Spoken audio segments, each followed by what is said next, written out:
Hello everybody, this is Marty. This is going to be an update to how to acquire the data for solar imaging in Hydrogen Alpha. I will focus on how do I focus, how to do flat calibration, two methods. We will cover the defocus method and also a diffuser method using a opaque plastic bag, and how I establish my exposure settings with no gamma for the recording, but we will use some gamma to see some differences such as faint data, and also to see high contrast stuff for focus, which it's useful for, but then turn it back off when we do go to record because the data is actually there. So you're looking at my setup right now. I'm going to move this away, and I'm going to show you my seeing levels right now. This morning seeing is not very great. We're at about an average 1 minute of barely 1.5 arc seconds. So not great seeing this morning. Probably won't be able to do anything high resolution, but we'll work with a smaller image scale. That'll be useful for everybody. So I'm going to load up FireCapture here. That's what we're going to use to capture everything. And once we are on the disk, assuming you've already pointed everything up there, I'm not focused, and you can sort of see I'm on the sun. It's very low exposure. You can see my histogram, you can see my values. Gamma is off. So what I'm going to do is I'm going to slew just a little bit until I can see the limb, so right about there, and I'm going to turn on gamma, and I'm going to crank it to the right. I want to crush the shadows. This makes it very dark, very contrasty. I'm also going to raise my exposure until I can see the disk pretty well. If I look at my histogram, I'm not clipping the data, but I can see everything pretty well, and I'm defocused. So I'm going to go ahead and focus it so that I can see what I'm looking at, so bear with me.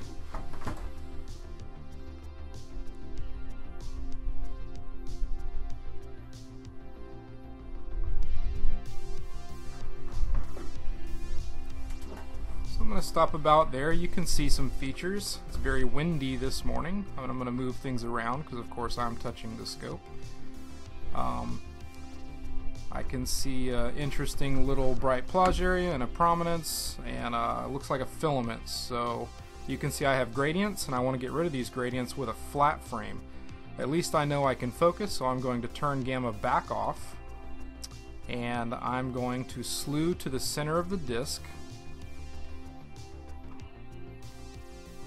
You can see I have a lot of gradients going on, and that's on purpose so that we can see why a flat calibration is so important.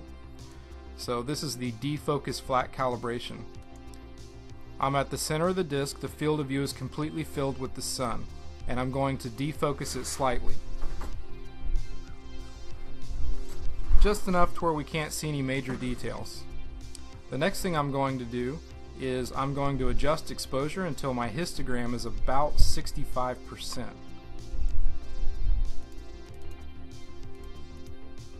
So there's 65%. You can see my histogram, very flat, gray, and nothing clipping. That's important, as you don't want any data to clip. This icon here is my flat field. I'm going to click it. I'm going to take about 21 frames. You can do more. I do only 21. And it will take a recording. It'll apply it, and now it's completely flat. And what I'm going to do now is refocus.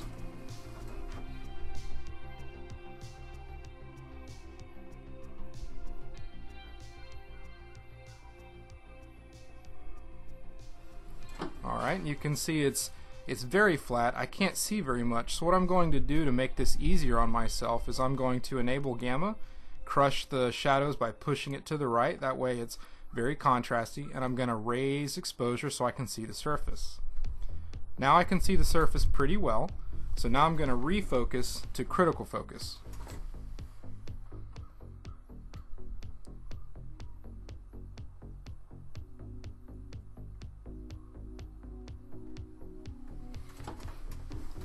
And I like that, so I'm going to stop there. Now what I want to do is I want to slew to the limb, so let's move around a little bit, and I want to show you how I'm going to use gamma by opening up the shadows. I'm coming down to around 30, and I can increase exposure just so I can move around the disk, see if there's any prominences. Here's some prominences right there, and here's a couple faint ones right here. I'll increase exposure even more to make it obvious, so you can see them right there. I'm going to back off again. If I wanted to capture those prominences right there, let's put the disk in the center. To get those prominences, I'm going to turn off gamma. And I'm going to look at my histogram. It's filled almost all the way, but I can go a little farther. I just don't want to clip the data. I'm going to stop there. I'm in the 90% plus area. Any more and I'm losing data. You can see where my flat is taking out some data that normally would clip. And I'm going to turn on gamma again just so you can see. The gamma's down to about 30. I'm going to zoom in. You can see these prominences here and here. They're there whether gamma's on or off. Off, they go away, but they're still there. They're in the data. You can bring those back out in post. I use this method just to find them for composure purposes, but after that I turn gamma back off. So again, gamma on so I can see proms.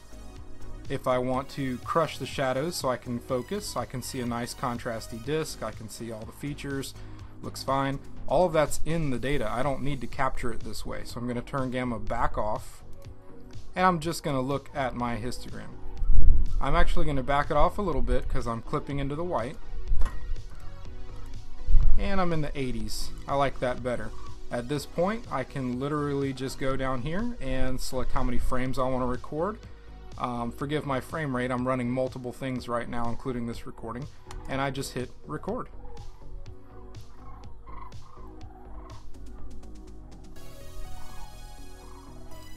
Frame count's going down. You can see your real FPS, how much data is being saved. My histogram isn't moving, so there's no clouds passing in front of me, and we're done. So I've got that data.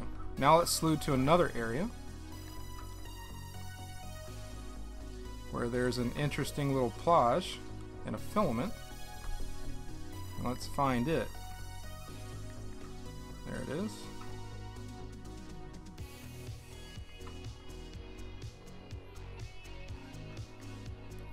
Now let's let it settle for a minute and see what would we do if we wanted to capture that. I want to see it better, so I'm going to turn gamma back on and crush the shadows all the way. And now I can see it really well right there. That's what I'm looking at. I'm going to zoom in for you. This little guy right here, very interesting little spot. So let's say I want to capture that. I can see that I have everything with the shadows crushed, but I'm going to turn gamma back off. It's less contrasty, but that data is there no matter what. I look at my histogram, I'm in the 80s. I could expose up and clip. I don't want to do that. I could expose down, and that's okay too, as long as you don't go too far down. 40-50%, you can still get data from that. I'm going to try to fill my histogram into the 70s or 80s just before clipping white. Here's the high 80s. I like that. I can still see everything. I'm going to back out, gamma's off, and I'm going to capture some more frames. Here's 1,000 frames counting down. Real-time FPS, data captured. Looking at my histogram, if my histogram isn't changing wildly, there's no clouds passing by, so I have a good chance of having equal exposure on most of the frames. Alright, and we're done. I'm going to stop there, and I'm going to do the next method, which is to do a flat field using a smaller aperture with a wide field of view where the disk does not fill the field of view so that you cannot defocus. So I'm going to slew to the center of the disk to set up and change scopes out, and I'm going to turn off this flat frame. Bear with me for just a moment, and I'm going to dial back all the exposure stuff. So hang on for just a moment while I switch scopes to something small that you would see from a 40mm, 50mm, or 60mm scope that is very common.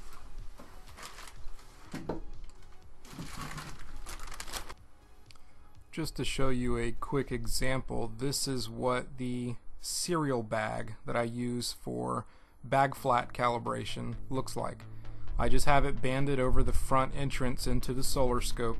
I have it out a little bit, again, just so that there's enough space in front of the entrance to the scope so that the diffuser can put light further than the edges. That's the whole point of it, and it's why it works. You focus first, put the bag on, acquire a good histogram for exposure, make your flat, take the bag off. It will be focused and it will now be flat, and then reduce your exposure and go back to a normal histogram. Alright, sorry about that, I had to swap scopes out. What we're going to do this time is we're going to use a small scope that's common with a smaller aperture and an overall smaller image scale that typically does not fill the field of view on your camera. This makes it difficult to impossible to perform a defocused flat calibration frame. So instead what I'm going to do is I'm going to use an opaque plastic bag, typical of a cereal box bag, something that's clear, that diffuses light and scatters it around. It'll lower transmission, but it's only for the flat calibration, and it works like a charm even when you have space in your field of view instead of just the sun. So let's take a look. Here we are, defocused. You can see what would typically see on a small sensor with a small scope, where you can see the edges of the disc. And what we have to do first is establish focus. We're going to not defocus at all. We want to be in focus the whole time, and we'll use the bag to flatten it out and defocus it only. So what I'm going to do is I'm going to look at my histogram. I'm in the 60s, that's okay. Gamma's turned off. I'm going to turn it on temporarily, crush it all the way to the right, just so I can see a lot of contrasty, less midtones, less shadows, but high contrast to make it easier for me to focus. I'm going to raise exposure a little bit just so I can see. It's okay to clip data at this point, and I'm just going to rough focus.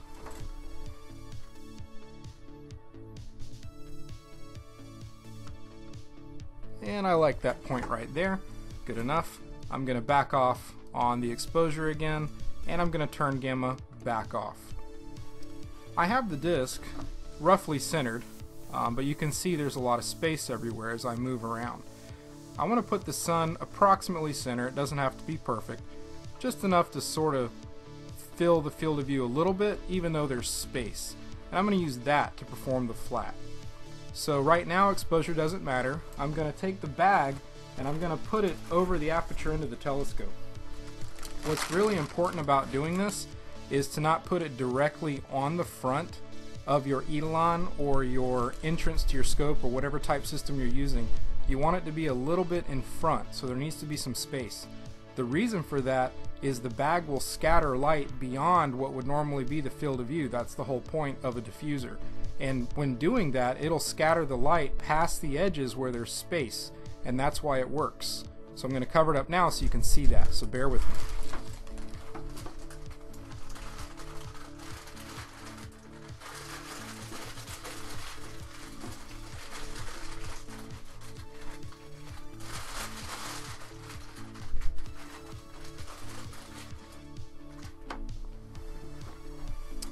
Okay, the bag is on.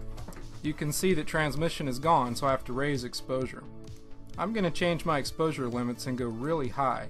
You do not need gain or anything for this, and the numbers really don't matter. All that matters is matching the histogram. I'm going to target 65% again, so I'm going to raise this up. And we're there, 65%. Again, this number is irrelevant. I'm not using any gain, and make sure gamma is off.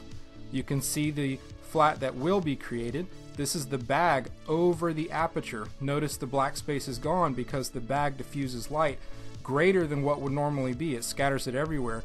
So I can fill the sensor with all kinds of light and I can make a flat frame. And because it's an opaque bag, it defocuses the image. So let's make our flat frame. I'm just going to do 21 frames again. This might take just a little bit. You can see the progress up here because I'm using a very long exposure time. The exposure time doesn't matter, everything's defocused, so you can use as much as you need to get this done. There, it's applied. What I'm going to do now is I'm going to take the bag off. Now when I take the bag off, exposure is really high, so it's going to be all white, and I'll need to lower my exposure. So let's take the bag off so you can see that.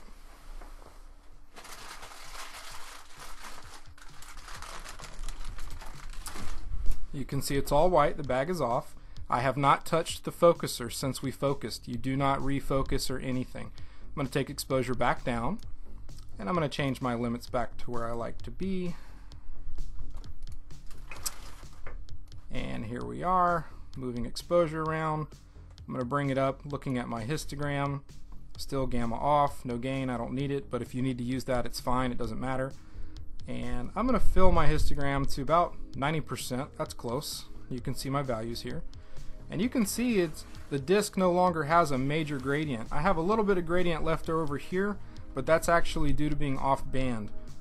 So I'm going to, just to look around, I'm going to turn on gamma, push it all the way over here to open up the shadows, push it all the way to the right to crush the shadows so I can see high contrast.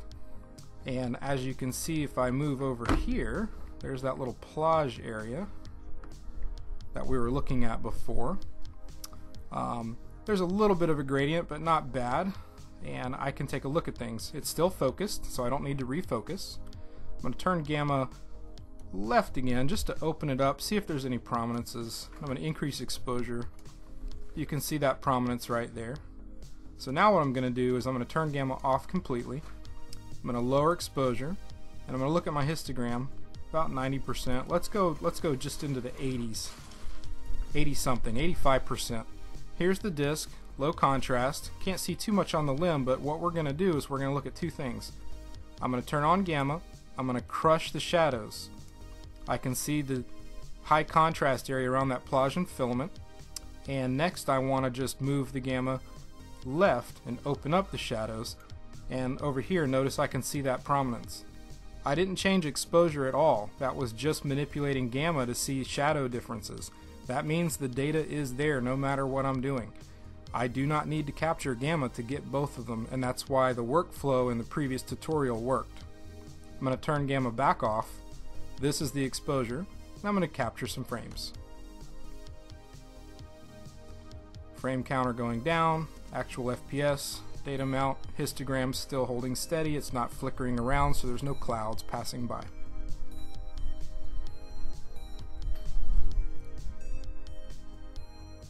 And we're done. That's it for capturing that. I'm going to show you another area with other prominences. So let's slew up here, where I know there's a couple. Sorry about the orientation. Alright, we're still in focus. Looking around, I don't see much, but I want to take a peek. So I'm going to enable gamma. I can crush the shadows to see the surface. There's not much going on. Little plage area there, but I don't see any proms. So I'm going to open the shadows by changing gamma to the left, and I can see prominence here and here pretty well.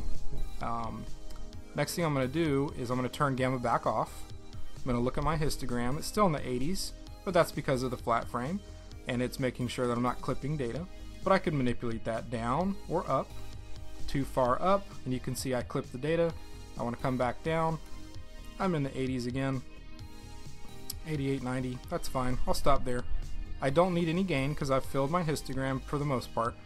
And what I want to do is I'm going to make this zoom better. A little closer so you can see it. This is the normal capture that I would normally do. It's really windy right now, so I apologize for the bouncing. I'm going to turn on gamma just so you can see these prominences easier. There's this one and this one. That's without changing exposure. That was just manipulating gamma, stretching the shadows so I could see it. I'm going to turn it back off. They're there. So I can capture this and process those out without any gamma turned on. So gamma's off. I left my exposure where it was. I'm going to capture some frames. Frame counter going down, actual FPS, data mount. Histogram's not going anywhere, so I don't have clouds passing in front of me.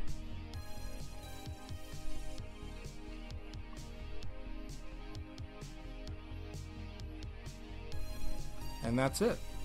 Doing this method, you can find prominences and you can compare shadows and contrast when you look at gamma left or right on that little scale, or neutral. When you capture the data, capture it neutral. When you can see it in the gamma without changing exposure, the data is there. You can process it out. You can make the surface more contrasty, and you can bring up faint prominences. All of that was shown in detail in the previous tutorial, but I wanted you to see how I acquire it here so that I even have data to work with later.